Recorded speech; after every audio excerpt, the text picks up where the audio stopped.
네, 안녕하세요. 프랭입니다. 지난번에 이어서 이번에는 공공기관에 다니면 안 되는 이유에 대해서 좀 알아보려고 합니다. 뭐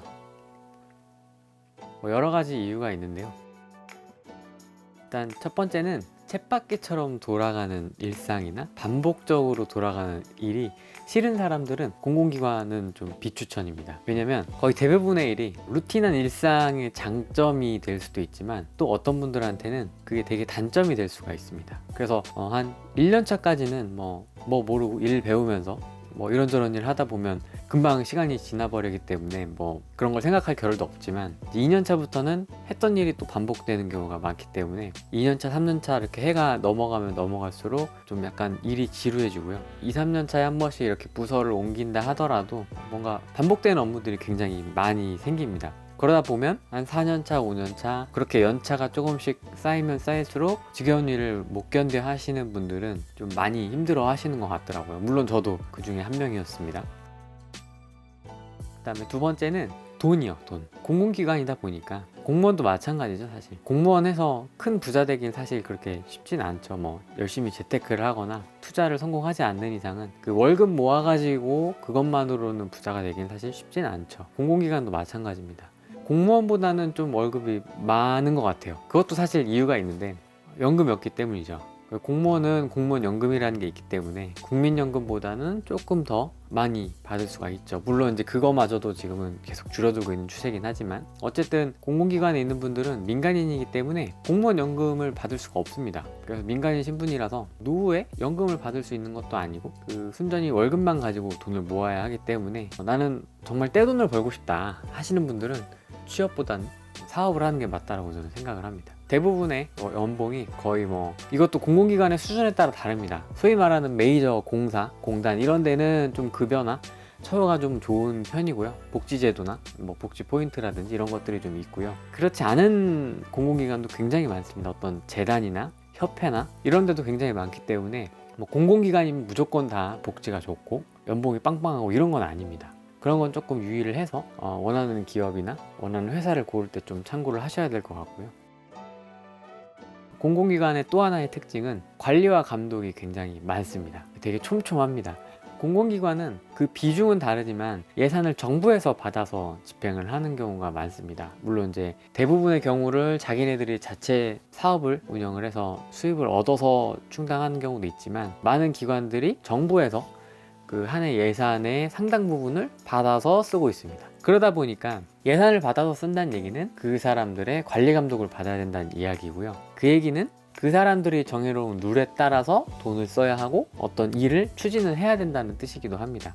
그러다 보니까 우리나라 법률이 있고요. 그 다음에 법률 밑에 시행령이 있고요. 대통령령이죠. 시행령이 있고 그 다음에 시행규칙이 있습니다. 기관에 따라서 공공기관에서는 그 각 분야에서 정해놓은 법률, 시행령, 시행규칙을 잘 준수를 해야 돼요. 그거에 의거해서 또는 그거에 어긋나지 않게 그 공공기관마다의 나름대로의 규칙을 정합니다. 근데 이제 문제는 그 공공기관의 규칙을 정할 때 그 공공기관을 관리 감독하는 기관에 또 규정이 있어요. 지침이라고 이야기를 하죠. 그런 상급 기관들의 규정에 따라서 자기 기관들의 규정을 만들고 개정을 하고 운영을 하고 있습니다. 그러다 보니까 기관의 규정을 잘 지키는 것도 중요하고 그런 법률이나 상급 기관의 규정을 잘 따라가는 것도 굉장히 중요하고요. 그러다 보니까 신경 써야 될 규정이나 규칙들이 굉장히 많습니다. 간섭을 많이 받고 제약을 신경을 써야 된다는 얘기죠.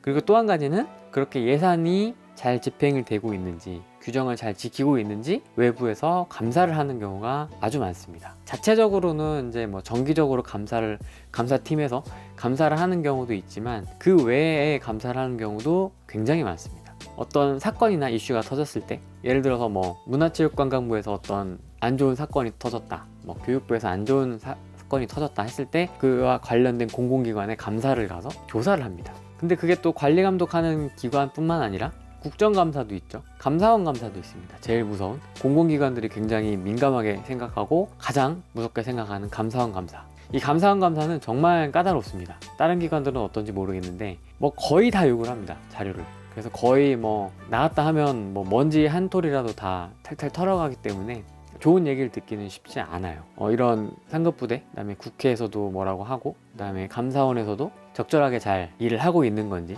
잘못된 일을 하거나 예산을 낭비하는 일은 없는지, 이런 것들을 주기적으로, 정기적으로 오는 경우도 있고요. 불시에 오기도 합니다. 그런 것들을 좀 준비를 잘 해야 되는 경우가 있어요. 그래서 이런 것들이 사실 힘듭니다.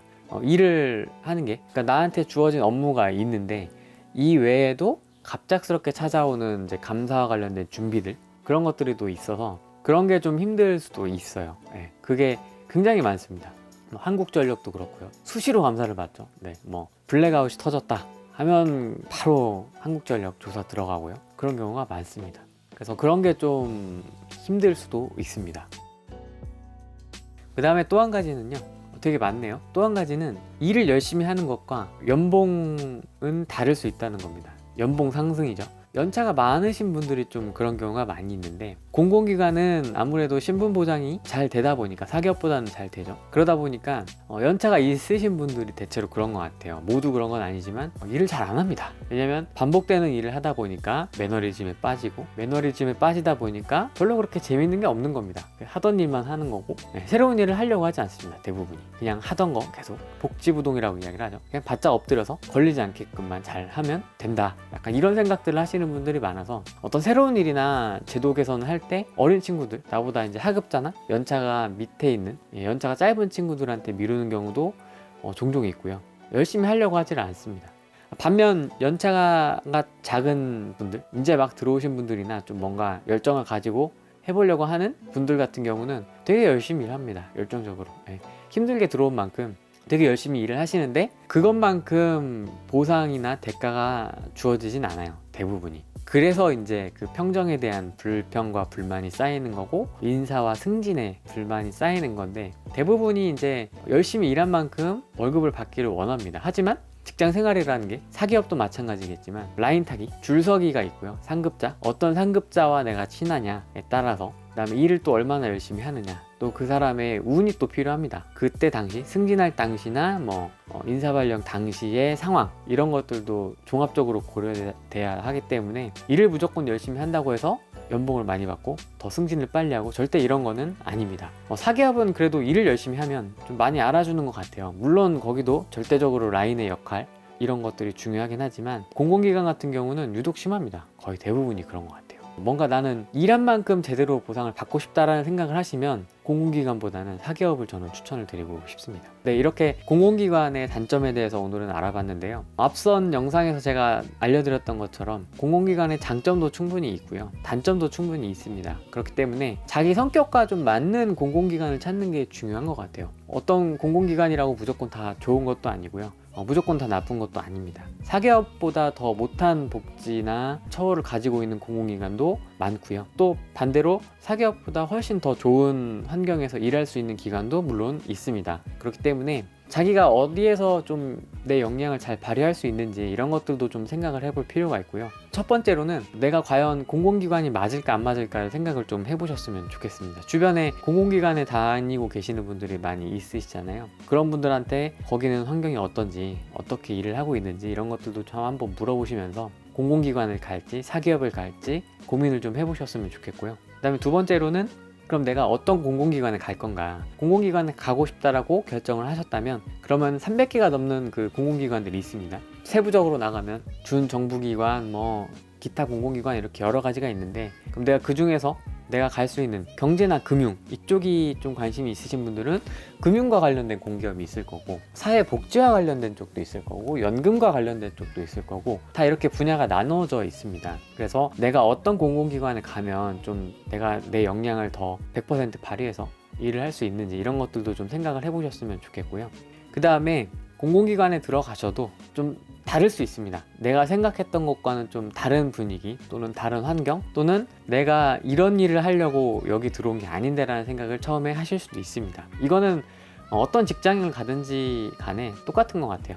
처음에는 복사 먼저 하고요. 그 다음에 선배들 하는 거 이제 어깨너머로 따라 하고, 그 다음에 인수인계서나 업무 매뉴얼 같은 거 먼저 보고, 그 다음에 규정집 딸딸 외우라고 하고, 이런 것들 먼저 시작을 하니까 내가 이런 거 하려고 여기 이렇게 앉아있나, 이런 생각하지 마시고요. 한 1년, 2년 이렇게 좀 다녀보시면서 선배들이 하는 모습들도 한번 보시고, 그 안에서 또 나름대로의 또 재미가 있습니다. 그래서 그렇게 재밌는 직장 생활을 좀 하셨으면 좋겠습니다.